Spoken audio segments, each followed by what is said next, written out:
Side है madam, इधर रुक जाइए शिल्पा जी, इधर।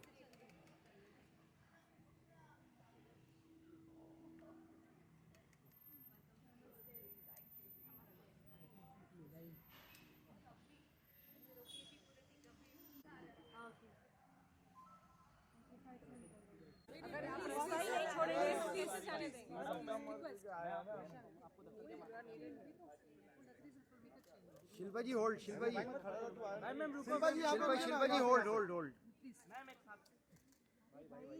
सर सर आइए ना, साथ में आइए सर। आगे मत जाओ भाई, आगे मत जाओ।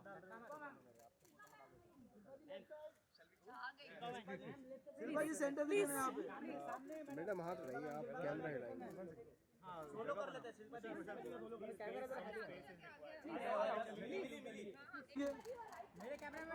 शिल्पा जी मेरा कैमरा, शिल्पा जी यहाँ पे, शिल्पा जी यहाँ पे, शिल्पा जी इधर, शिल्पा जी यहाँ पे, बेटा वेट वेट वेट, मैडम यहाँ पर नहीं देखा शिल्पा जी यहाँ पे, शिल्पा जी यहाँ पे, शिल्पा जी, शिल्पा जी धन्यवाद। Shilpa ji thank you so much. Okay चलेगा।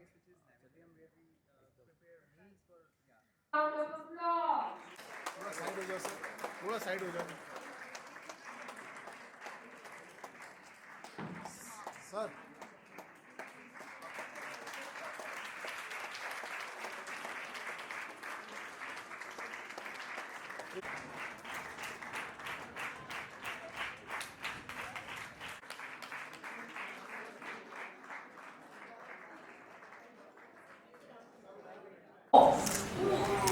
Known for her dynamic reinventions from the liberating Sukh, her audience.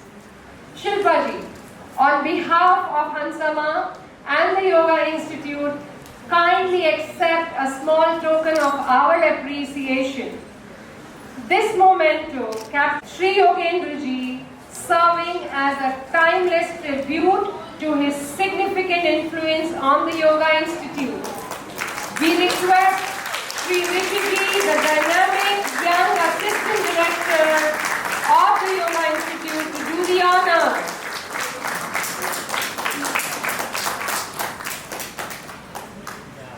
Thank you, Rishi ji. Today, we have come together to launch the new book, The Sattvic Kitchen, which is authored by Dr. Hansaji Yogendra. We are here to commemorate this moment. This book is the second volume of an in-depth perspective of diet in Ayurveda,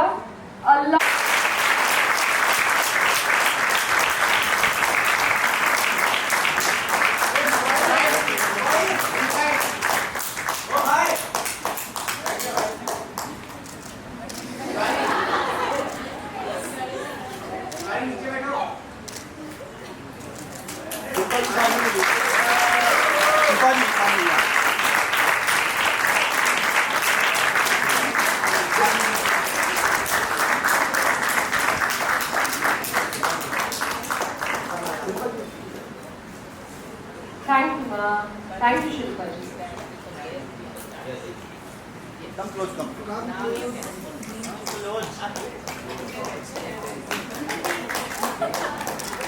look at center. Ma'am right में शिल्पा जी,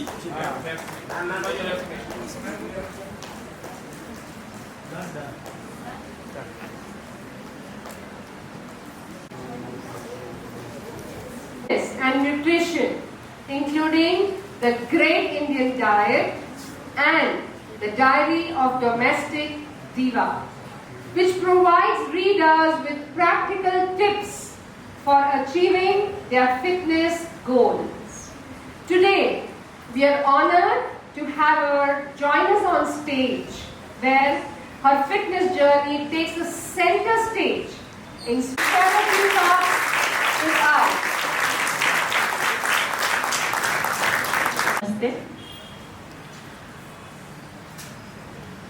जब हंसा जी के यहाँ से phone आया और जब मुझे पता चला कि इन्होंने ये बुक लिखा है दैट इज कॉल्ड द सात्विक किचन,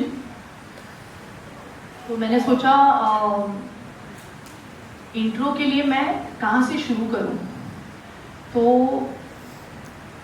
क्योंकि मुझे सात्विक खाना बनाने में और खाने में बहुत रुचि है, लेकिन जितना नॉलेज एक्चुअली होना चाहिए वो है नहीं मेरे पास।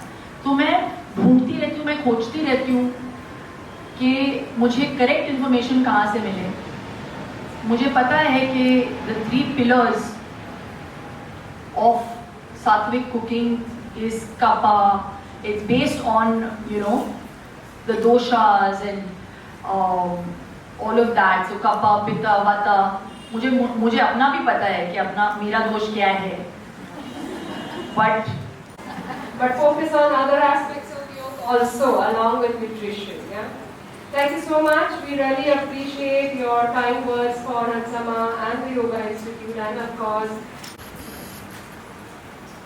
Hansama's life has been her wisdom, humility, and dedication to a visionary and a living embodiment of yogic way of life. Her presence continues to be a source of enlightenment and inspiration to us all, always. We now request our spiritual torchbearer,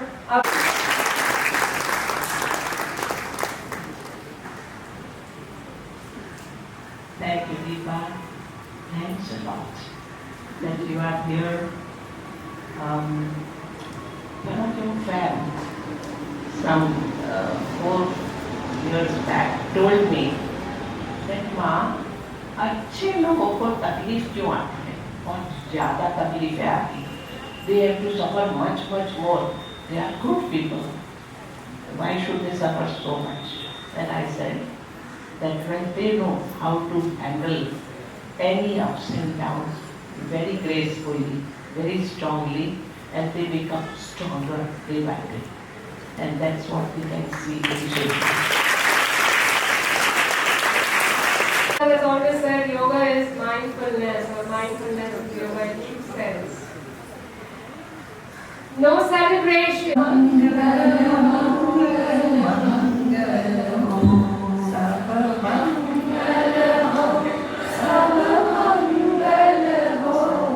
सब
नमस्कार।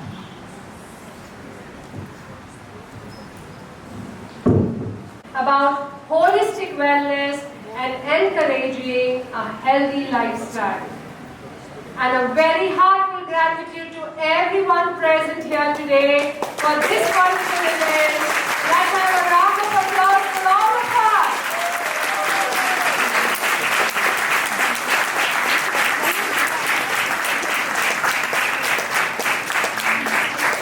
Please maintain the decorum. एक minute भाई, यहाँ से कहाँ से आ रहा है? अरे रुक ना भाई, निकालने दो यार। अजीब है यार।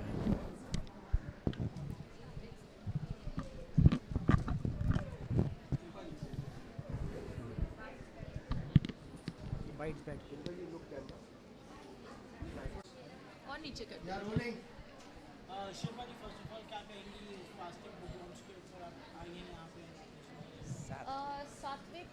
The Sattvic Kitchen is a beautiful book और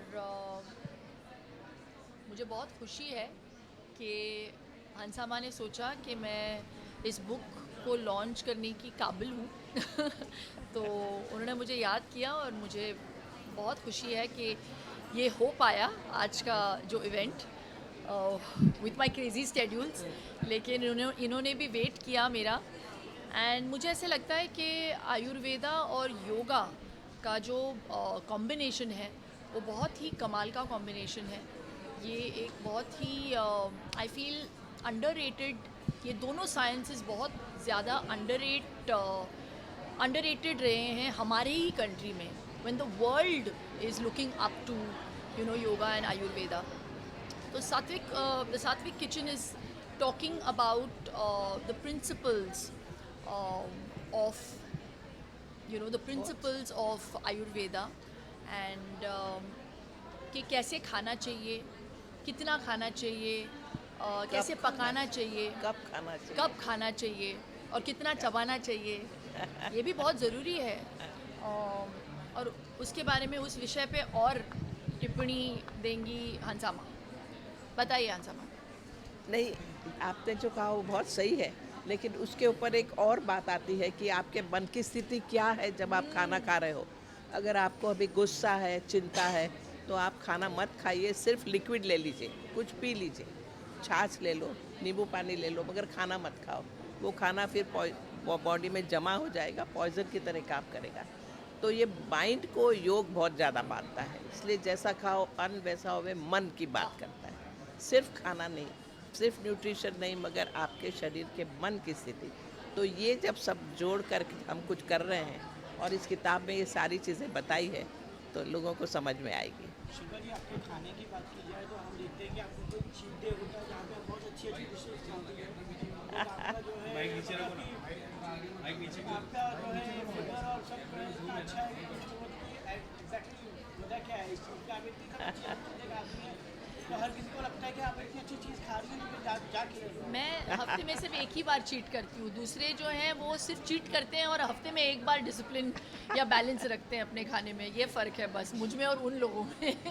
आई थिंक ज़िंदगी में आप कुछ भी करो अच्छे मन से करो और अच्छा सोचो। और जैसे हंसामा ने कहा, जब खा रहे हैं तो अच्छा सोच के खाओ, तो फिर वो बॉडी को लगता भी है, शरीर को लगता है। आप जब आप अन्न को देखते हो तो वही अन्न जो होता है वो आपके शरीर पे या तो मेडिसिन का काम कर सकता है या स्लो पॉइजन का काम कर सकता है। Depends on how you are cooking it, how much you are cooking it, where you are buying your produce from, ये सारी चीज़ें बहुत इम्पॉर्टेंट है। और होम मेकर्स के लिए स्पेशली, और आज के जनरेशन के लिए, जैसे हंसामा ने कहा कि बहुत ही कन्वीनियंट हो गया है, भूख लगी पैकेट खोला खा लिया, हम पैकेट के पीछे क्या लिखा हुआ है वो दिखते भी नहीं है। Please, it's very very important to be eating in awareness, be mindful about eating. आजकल के यंगस्टर्स की बात की जाए तो स्ट्रेस बहुत हो गया, उसको जो ऑफिस के कितना ज़्यादा हो गया, ऐसे फूड या योगा करना स्ट्रेस से दूर। आपने ये भी कहा है कि connected to roots is very important. जी। तो आजकल ये काफ़ी यंग जनरेशन हो गई जो हमारे बॉलीवुड हो या कोई भी आप अपनी बात कर रहे हैं, यंग जनरेशन। यस, तो उन्हें आप क्या मैसेज देना चाहेंगे जो रूट्स से नहीं, जैसे आर्टिफिशियल चीज़ें खाते हैं या कुछ भी चीज़ जो आर्टिफिशियल मत खाइए, तो उन्हें क्या कहना चाहिए लास्ट मैसेज? पैकेट को पढ़िए, अगर आप पैकेट से खा रहे हैं तो उसमें देखिए कि शुगर कंटेंट कितना है, प्रिजर्वेटिव्स हैं, आप अपने बच्चों को वो सामान दे रहे हो, क्यों आप घर पे खाना नहीं पका सकते? 2 मिनट की बात होती है। ये जो हम लोग एपैथी दिखाते हैं when it comes to cooking from scratch, बहुत आसान है एक्चुअली कुक करना घर पे। अपने बच्चों को, अगर हम लोग देख रहे हैं कि कैंसर और इतनी अजीब अजीब बीमारियां अभी फैल रही हैं, the rate of all these diseases have gone up because of the way we are eating, है ना? मैं आपसे पूछती हूँ, आप अपना खाना किस में बनाती है? घी में बनाती है कि घी से परहेज़ है? कभी कभी आप हेल्दी हैं, हेल्दी चीज़ें हम खाते हैं। बहुत अच्छी बात है। तो ये जनरेशन है, तो इसको, ये जो हमारे पुराने टेक्निक्स हैं जो हम लोग 70 और 50 साल पहले की बात कर रहे हैं, जैसे वो लोग खाते थे, अभी ये आजकल नया फैट शुरू हो गया है, 6-7 मील्स खाओ, तब खाओ जब भूख लगे क्योंकि किसी ने बोला है कि 6 बार खाओ, इसका मतलब ये नहीं कि 6 बार खाओ। भूख नहीं भी लग रही हो, अगर आप ठूस रहे हैं अपने मुंह में तो क्या फ़ायदा? और फिर खाने में थोड़ा ही खाओ, बहुत ज़्यादा पेट भर भर के मत खाओ। सिर्फ भूख मिटाने के लिए खाया जाता है, पेट भरने के लिए नहीं। तो यंग जनरेशन को ये देखना है कि खाली कुछ सॉलिड खा लिया उससे बात नहीं बनेगी, कुछ लिक्विड भी ज़रूरी है, क्योंकि सब स्ट्रेस में है, कौन स्ट्रेस में नहीं है आजकल। इसलिए ज़रूरी है, वो स्ट्रेस में फिर एसिड ज़्यादा प्रोड्यूस होता है बॉडी में, हाइड्रोक्लोरिक एसिड बड़ा स्ट्रांग है, वो एसिड का एक ड्रॉप लेके आप अगर कपड़ों पे डालोगे ना तो 4 लेयर खड्डा करके निकल जाएगा, इतना स्ट्रांग वो एसिड है, और वो पेट में चला जाता है। आपने लिक्विड कुछ पिया ही नहीं है। प्रॉब्लम ये सब है। इसलिए क्या एग्जैक्ट खाना, कैसे खाना, कितना खाना, कब खाना, किस बर्तन में पकाना, ये सब चीज़ें बहुत ज़रूरी हो जाती है सीखना, और इसीलिए ये किताब लिखी। Thank you